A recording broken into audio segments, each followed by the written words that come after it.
Hi guys, here's a quick peek inside an Excel calculation. We're going to use the Excel worksheet to calculate nominal interest rate.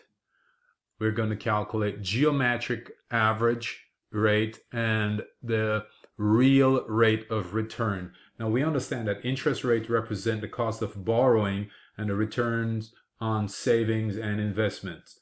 All right. Now, quite often we hear or the rates of return are thrown around, but they aren't always apples to apples. There are lots of variances that are factored in to make determination about risk and actual earning or cost of money. And using the Excel sheet, we're going to calculate these simple numbers so that you might understand. Here we go.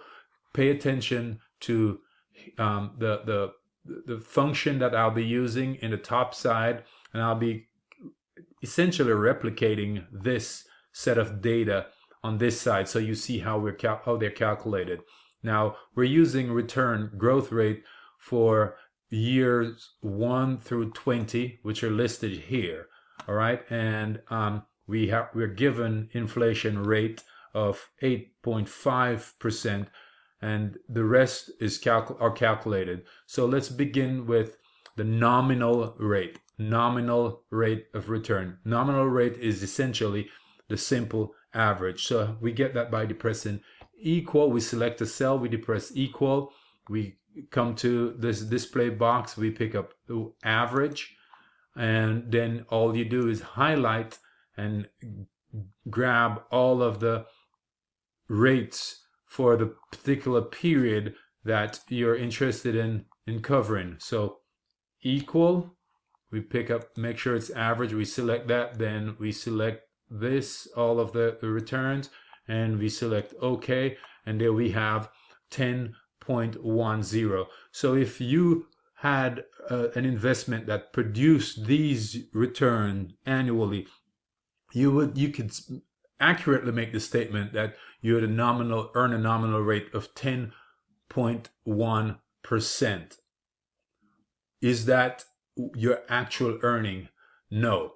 All right. So the next thing we're going to calculate here, for argument's sake, is the variance. The variance is the spread against the mean, the mean of this data. We want to see the dispersion of data, the ups and downs.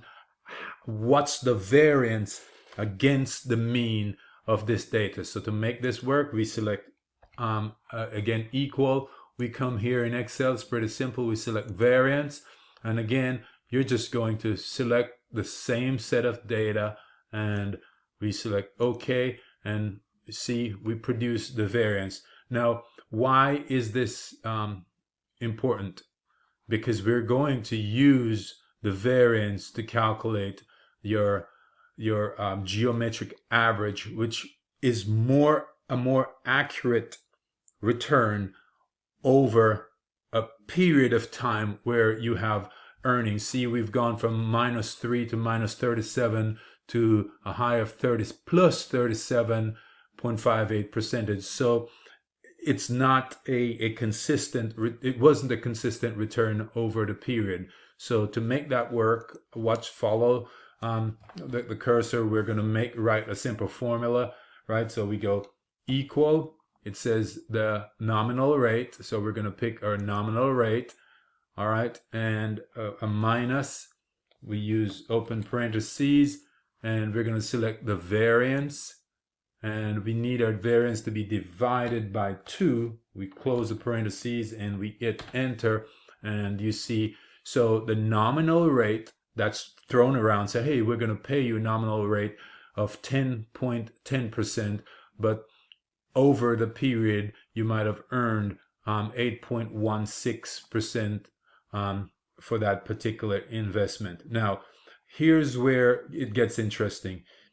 We all hear about inflation rate, and we will need inflation rate to determine the real rate of return. But bear in mind, inflation rate isn't isn't usually generally a consistent number. So over this 20-year period for this particular investment, it wouldn't have been 8.5% for 20 years. Inflation fluctuates, but we're just going to use it for argument's sake so you understand the calculation.